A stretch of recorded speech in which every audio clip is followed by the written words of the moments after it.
స్వామియే శరణమయ్యప్ప. సువర్ణభూమి శబరిమల మహాపాదయాత్ర ఈరోజు వచ్చేసి 33వ రోజు స్వామి.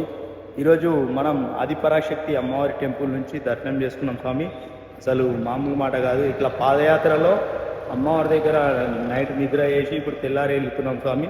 పుదుక్షేత్రం గ్రామానికి చేరుకుంటాం స్వామి. ఈరోజు అక్కడ పడిపూజ అయినాక అనంతరం మళ్ళీ నైట్ వచ్చేసి బుధన్ సంతాయి ఫంక్షన్ హాల్లో ఈరోజు నైట్ బస చేస్తాం స్వామి. స్వామి శరణం. స్వామియే శరణమయ్యప్ప. స్వామి అమ్మవారు 51వ శక్తిపీఠం అంట స్వామి. అందరూ అమ్మవారిని దర్శనం చేసుకోండి స్వామి.